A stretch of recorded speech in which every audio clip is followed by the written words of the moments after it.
इस एपिसोड की शुरुआत में हमें दिखाया जाता है कि हंटर एग्जाम के सेकंड फेज वाले साइट पर बचे हुए कैंडिडेट्स किसी तरह से पहुंचकर सुस्ता रहे होते हैं और अंत में गॉन और कुरापिका भी वहां पहुंच ही जाते हैं। जहां पहुंचते ही गॉन लियोरियो को ढूंढ रहा होता है, पर तभी उसकी नजर हिसोका पर पड़ती है। हिसोका अपनी उंगलियों से लियोरियो की तरफ इशारा करता है, जो एक पेड़ के नीचे चेहरे पर सूजन लिए पड़ा हुआ होता है। गॉन और कुरापिका दोनों लियोरियो के पास जाते हैं, जहां लियोरियो को कुछ याद नहीं रहता कि आखिर उसके साथ हुआ क्या था। उसे लगता तो है कि किसी ने उसे बुरी तरह से मारा है, पर उसे एग्जैक्टली कुछ याद नहीं रहता। कुरापिका गॉन से कहता है हमें इसे उस बारे में नहीं बताना चाहिए। फिर तभी किलुआ भी वहाँ पर आ जाता है, जो गॉन से कहता है मुझे लग रहा था कि तुम यहाँ तक नहीं पहुँच पाओगे। जिस पर गॉन बताता है कि वो लियोरियो के यूनिक सेंट का पीछा करते हुए यहाँ तक आ पाया। जिस पर किलुआ कहता है यार तुम थोड़े अजीब हो। इसके बाद साटोज सभी कैंडिडेट्स को बताता है कि यहाँ इस बिस्का फॉरेस्ट पार्क में एग्जाम का सेकंड फेज स्टार्ट होगा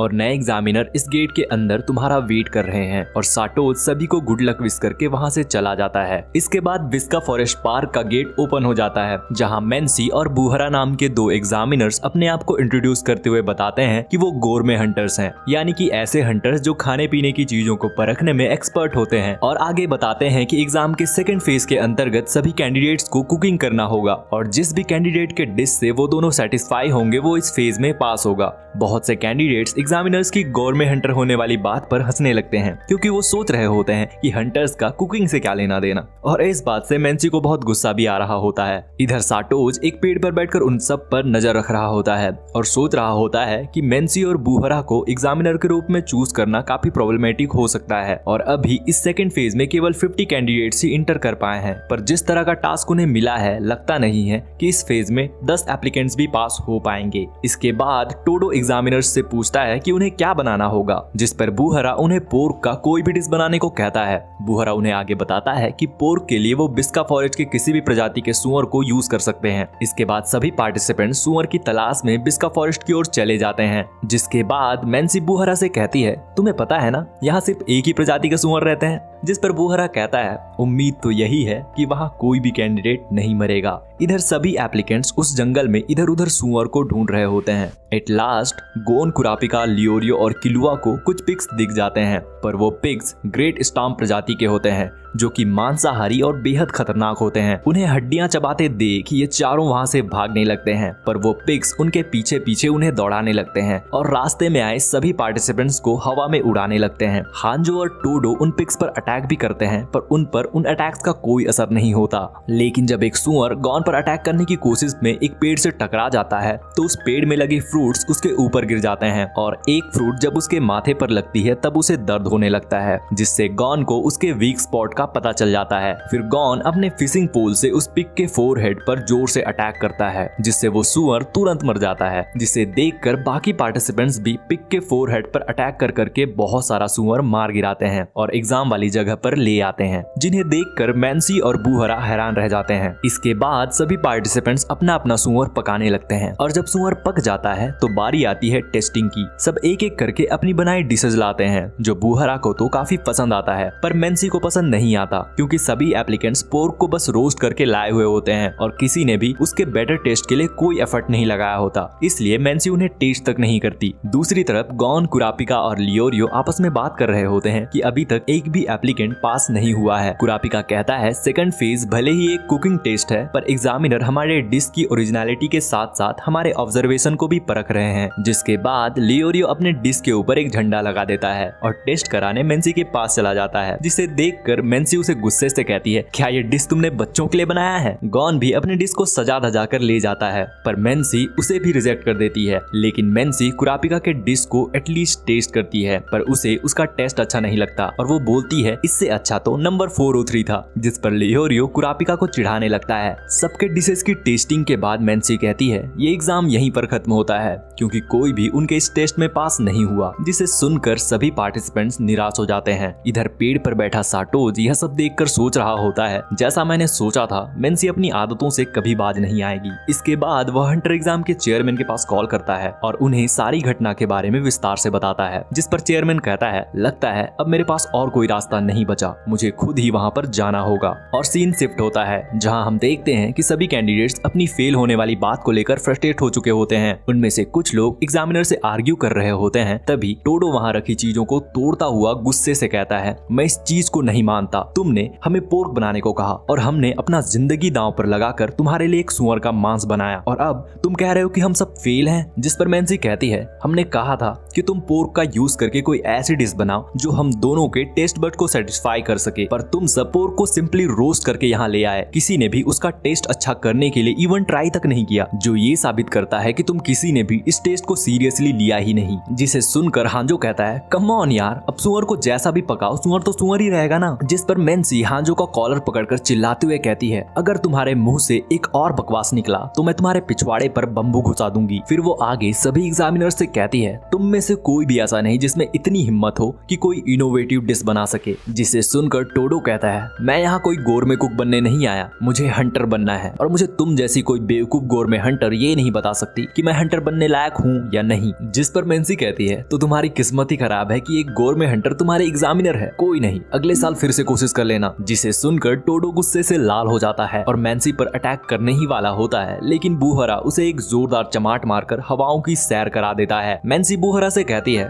बूहरा प्लीज हमारे बीच में मत आओ। जिस पर बूहरा कहता है, अगर मैं बीच में नहीं आता तो तुम उसे जान से मार देती। और फिर हम देखते हैं कि मेंसी 2 नाइफ से टोडो को काट ही देती अगर बूहरा बीच में नहीं आता। इसके बाद मेंसी सबको बताती है, हम अक्सर कुछ दुर्लभ इंग्रेडिएंट्स की तलाश में खूंखार दानवों की मांद पर जाते रहते हैं, इसलिए हर एक हंटर, इवन गोरमे हंटर भी मार्शल आर्ट के किसी न किसी फॉर्म में एक्सपर्ट होता ही है। पहली बात तो ये कि तुम लोगों में फोकस है ही नहीं, और दूसरी ये कि तुम कुछ नया सीखना नहीं चाहते। सिर्फ ये ही 2 वजह हैं तुम्हें हंटर बनने से डिस्क्वालीफाई करने के लिए काफी हैं। जिसे सुनकर सभी शांत हो जाते हैं और इसी बीच हिसोका मेंसी पर अपने ताश के पत्ते से अटैक करने ही वाला होता है, पर तभी वहाँ पर अपने एयरशिप से हंटर एसोसिएशन के एग्जाम कमेटी के चेयरमैन नेट्रो आ जाते हैं, जो मेंसी से पूछते हैं, क्या ये सच है कि तुमने सारे एप्लीकेंट्स को फेल कर दिया क्योंकि वो कुछ नया ट्राई करना नहीं चाहते। जिस पर मेंसी कहती है, सॉरी सर, मुझे गुस्सा आ गया था जब इनमें से एक कैंडिडेट ने गोरमे हंटर्स का इंसल्ट किया, इसलिए मैंने इस टेस्ट को जरूरत से ज्यादा ही टफ कर दिया था, जिसकी वजह से कोई भी कैंडिडेट पास नहीं हो पाया। जिस पर चेयरमैन नेट्रो कहते हैं, ये तो तुम जानते ही हो ना, इस तरह का एग्जाम लेना टोटली अनएक्सेप्टेबल है। जिस पर मेंसी कहती है, हाँ सर, पर जिस भी चीज में कुकिंग इन्वॉल्व होती है